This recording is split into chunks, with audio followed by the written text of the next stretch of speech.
Hello everyone, welcome to med Vidya. Myself Disha Shetty और आज का हमारा टॉपिक है adult diagnosis. Congenital diagnosis and TCR operation हमने लास्ट के 2 वीडियोस में कवर कर लिया है। अगर आपने वो वीडियोस नहीं देखे हैं तो मैं उसका लिंक डिस्क्रिप्शन में प्रोवाइड कर दूंगी। बट आज का हमारा टॉपिक होगा अडल्ट डायग्नोसिस। तो चलिए स्टार्ट करते हैं टॉपिक से।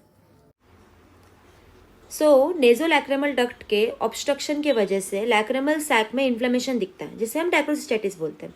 अब ये डेफिनेशंस एंड इसके एक्सप्लेनेशन हमने ऑलरेडी कवर कर लिया है। डायरेक्ट जाते हैं इसके टाइप्स पे। डायग्नोसिस के 2 टाइप्स होते हैं, कंजेनिटल एंड अडल्ट। कंजेनिटल को हमने पार्ट 1 में कवर कर लिया है एंड अडल्ट को हम इस वीडियो में कवर करेंगे। तो अडल्ट डायग्नोसिस 2 टाइप्स के होते हैं, chronic adult diagnosis and acute adult diagnosis. तो स्टार्ट करते हैं क्रोनिक अडल्ट डायग्नोसिस के। तो ये मोर कॉमन होता है कंपैरेटिवली एक्यूट डायग्नोसिस के। सो इसके कॉजेस एंड फैक्टर्स हम शॉर्टली देखेंगे एंड देन हम इसके स्टेजेस में जाने वाले हैं। सो स्टार्ट करते हैं कॉजेस से। फर्स्ट में फैक्टर क्या है, एज। तो ये मोर कॉमनली दिखता है 40 to 60 ईयर्स ऑफ एज में।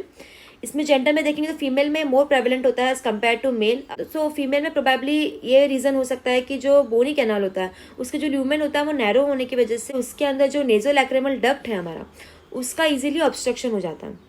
थर्ड है रेस। अगर बात करेंगे तो नेग्रोज में ये रेयरली दिखता है कंपेयर टू वाइट्स। अब इसका रीजन भी नेग्रोज के फेशियल स्ट्रक्चर से है कि उनके जो नेजोलैक्रिमल डक्ट्स होते हैं वो शॉर्ट और वाइडर होते हैं।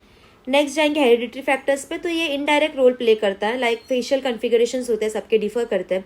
सो किसके लेंथ एंड विड्थ और जो बोनी कैनाल का है वो डिफर होने की वजह से उसमें जो नेजोलैक्रिमल डक्ट है उसका ऑब्स्ट्रक्शन भी इजीली हैम्पर हो सकता है। नेक्स्ट पॉइंट है सोशियो इकोनॉमिक स्टेटस। तो ये लो सोशियो इकोनॉमिक ग्रुप्स में मोर कॉमनली दिखता है because of the infections, hygienity, education के लैक होने की वजह से, पुअर हाइजीन की वजह से, पुअर पर्सनल हाइजीन की वजह से इन्फेक्शंस जल्दी प्रोन हो जाते हैं पेशेंट्स में एंड इन्फेक्शन की वजह से भी नेजोलैक्रिमल डक्ट का ऑब्स्ट्रक्शन होकर लैक्रिमल सैक का इन्फ्लेमेशन दिख सकता है।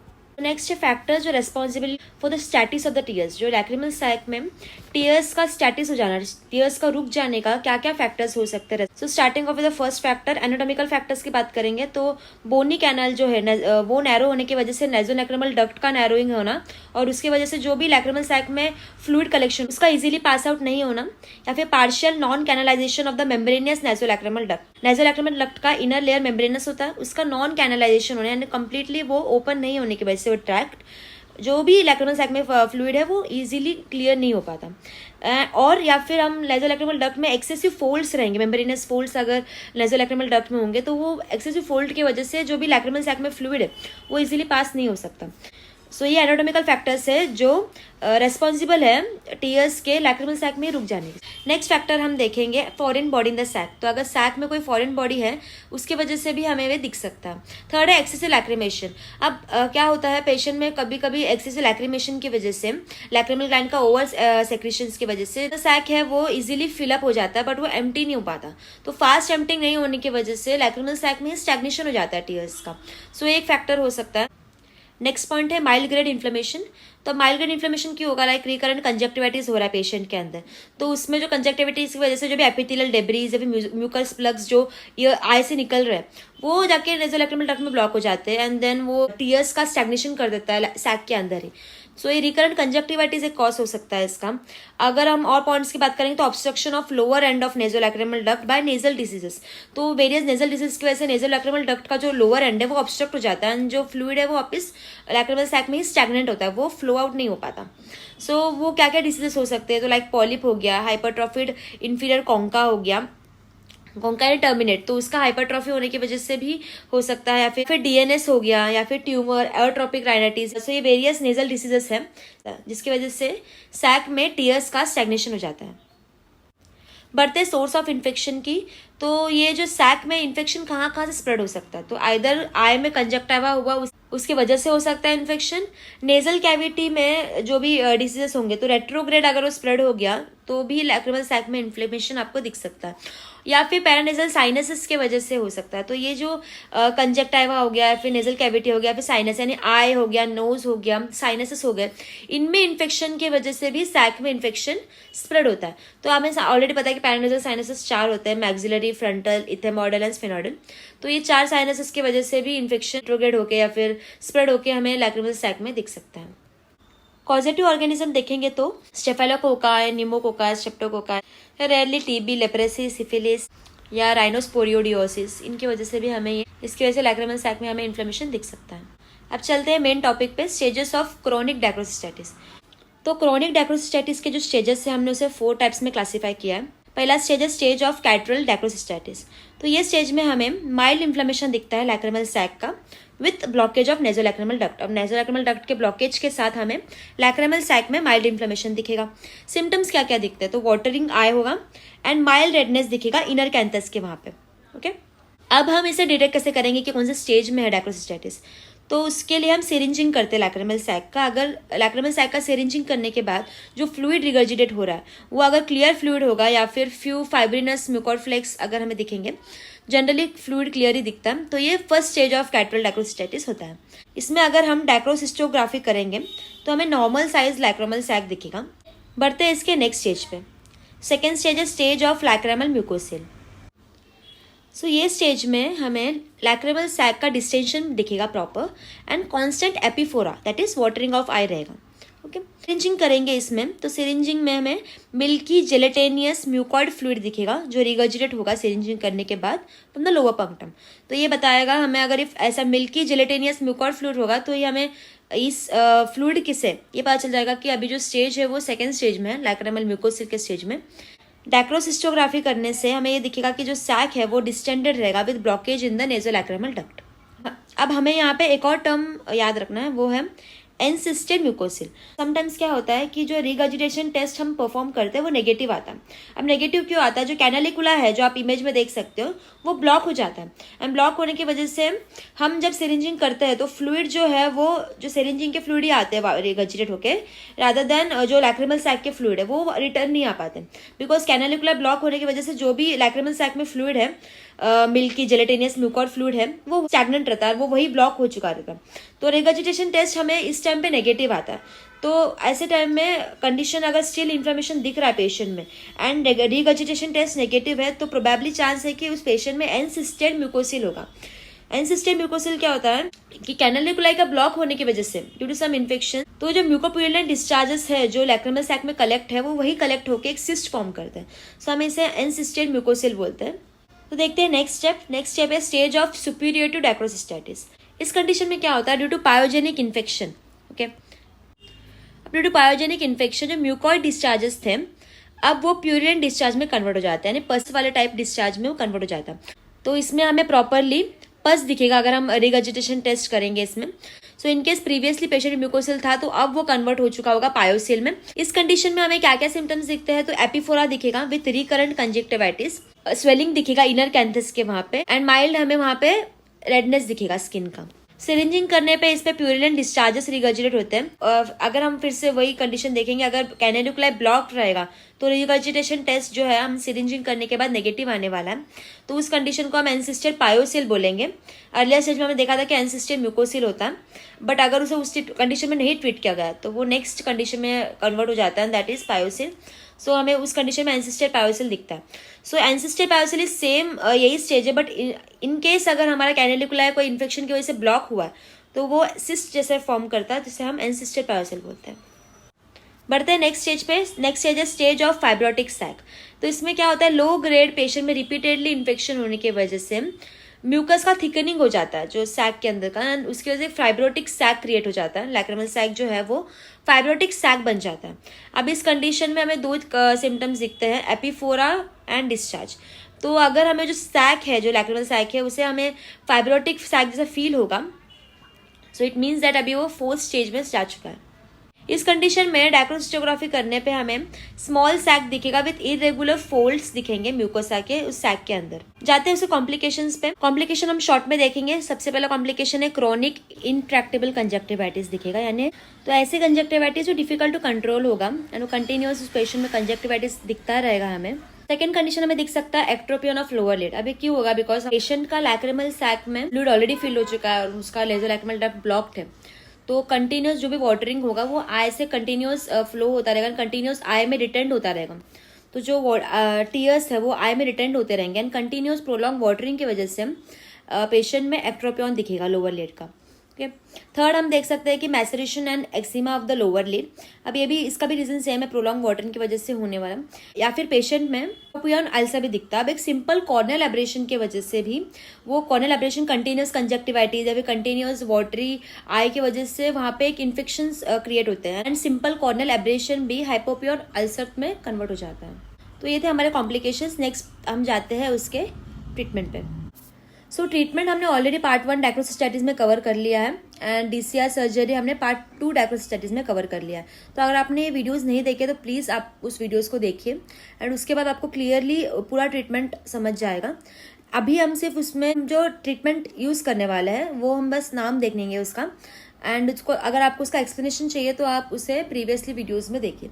तो फर्स्ट पॉइंट है हम लैक्रिमल सैक का मसाजिंग करेंगे एंड देन टॉपिकल एंटीबायोटिक्स डालेंगे। कंजर्वेटिव मेथड होता है। Second, lacrimal syringing with normal saline antibiotic solution. अगर हमारा मसाजिंग नहीं काम किया तो हम लैक्रिमल सिरिंजिंग करते हैं with normal saline and antibiotic solution. Third है हम नेजोलैक्रिमल डक्ट का प्रोबिंग करते हैं विद बोमेंस प्रोब। अगर स्टिल नहीं हुआ तो बलून कैथेटर डायलेशन किया जाता है। स्टिल नहीं हुआ तो इंट्यूबेशन विद सिलिकॉन ट्यूब किया जाता है। एंड ये सब सर्जरीज नहीं हुए देन हम DCR सर्जरी में पेशेंट को शिफ्ट कराते हैं। और पेशेंट में ऑलरेडी पायोसिल कंडीशन है तो बिकॉज इन्फेक्शन होने की वजह से वो और स्प्रेड हो सकता है वो इन्फेक्शन।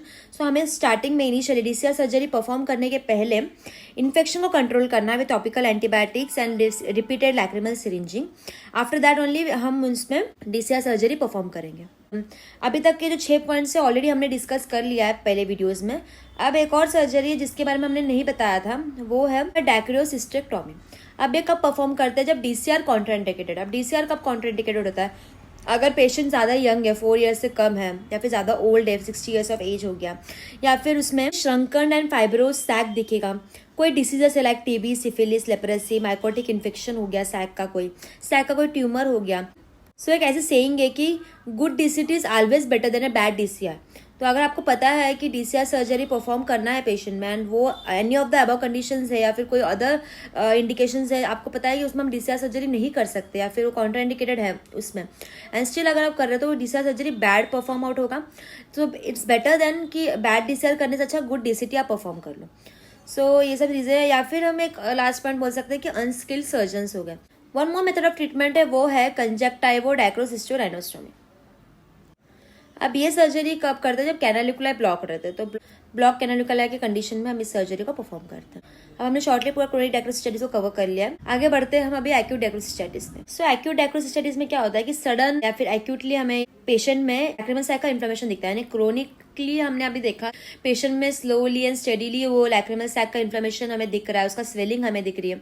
बट एक्यूट डायक्रोसिस्टाइटिस में क्या होता है कि पेशेंट में ऑल ऑफ अ सडन हमें डायक्रोसिस्टाइटिस दिखता है। मतलब उनका ना ही कोई कंजेनिटल कोई रिलेशन था, ना ही उन्हें कोई क्रोनिक स्टेज से हो रहा था, ऑल ऑफ अ सडन डायक्रोसिस्टाइटिस दिखता है। अब ये जो है ये थोड़ा सीवियर होता है बट एक कम दिखता है कंपैरेटिवली क्रोनिक डायक्रोसिस्टाइटिस के।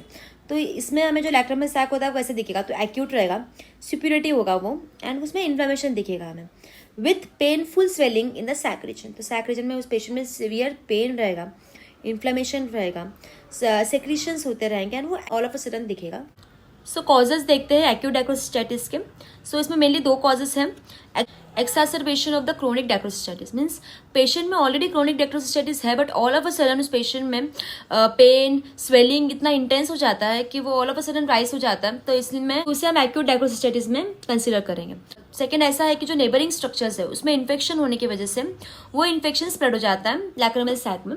लाइक अगर हम बोलेंगे पैरानेजल साइनसेस का इन्फेक्शन होना या फिर सराउंडिंग जो भी बोन्स है या डेंटल स्ट्रक्चर्स हैं अपर जॉ के, वो सब स्ट्रक्चर्स में अगर इन्फेक्शन हो रहा है तो वो स्प्रेड आउट होकर लैक्रिमल सैक में जा सकता है। इसमें कॉजेटिव ऑर्गेनिजम्स जो है वो स्ट्रेप्टोकोकस हिमोलाइटिकस हो सकता है, न्यूमोकोकस हो सकता है और स्टेफाइलोकोकस हो सकता है। नेक्स्ट देखते हैं उसके स्टेजेस। एक्यूट डायक्रोसिस्टाइटिस के 3 स्टेजेस होते हैं।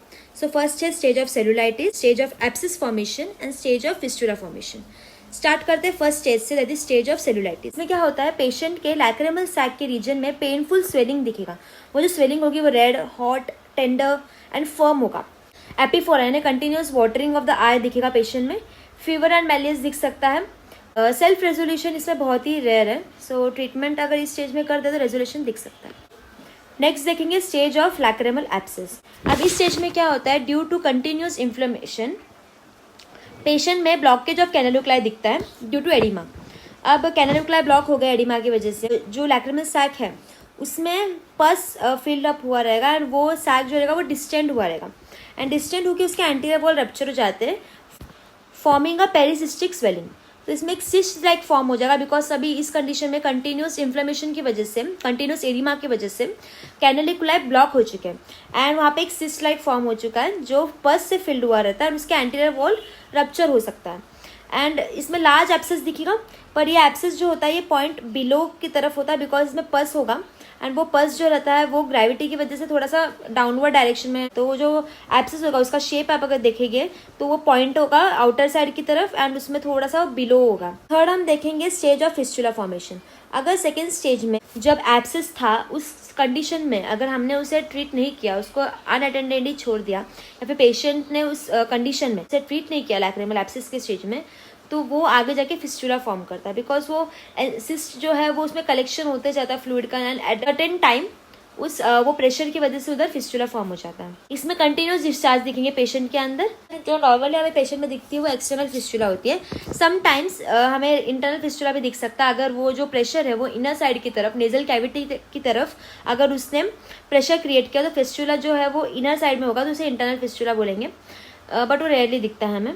नेक्स्ट हम देखते हैं उसकी ट्रीटमेंट की तरफ। ट्रीटमेंट अगर तीनों स्टेज का अलग अलग होगा। अगर हम सेलुलाइटिस स्टेज यानी फर्स्ट स्टेज में अगर हम देख रहे हैं तो उसमें हम इन्फेक्शन कंट्रोल करने के लिए topical antibiotics as well as systemic antibiotics दोनों देंगे एंड पेन और स्वेलिंग कंट्रोल के लिए हॉट फर्मेंटेशन कर सकते हैं पेशेंट में, या फिर systemic anti inflammatory drugs and analgesic drugs patient में देते हैं। यह है हमारा first stage cellulitis stage. Second stage में लैक्रिमल एब्सेस स्टेज है। इसमें जो हमारा अबाउट ट्रीटमेंट था वो सारे फॉलो करने एट द सेम टाइम अभी इसमें पस फॉर्म हो चुका है तो हमें उस पस को स्क्वीज आउट करने के लिए यहाँ पे एक इंसिशन करना है ना, वो पस को ड्रेन आउट करना है और ये जो स्क्वीज करते हैं हम इसे स्लोली स्क्वीज करना है। अब इस कंडीशन में जब हम वो जो पेशेंट में पस स्क्वीज किया जाता है तो उसे जेंटली स्क्वीज किया जाता है बहुत एंड पस स्क्वीज करने के बाद उसमें ड्रेसिंग किया जाता है with betadine soaked roll gauze and later stage में depending on the condition DCT या फिर डीसीआर परफॉर्म किया जाता है। नेक्स्ट देखेंगे treatment of external lacrimal fistula, third stage वाला। उसमें हम कैसे ट्रीट करेंगे तो after controlling the infection fistulectomy किया जाता है विद डीसीटी और डीसीआर ऑपरेशन जो उसमें सूटेबल होगा वो परफॉर्म करने के बाद। यहाँ हमने ट्रीटमेंट खत्म किया एक्यूट डायग्नोसिस स्टेज। सो अगर आपको मेरा वीडियो अच्छा लगे तो do like share and subscribe to my channel. Thank you.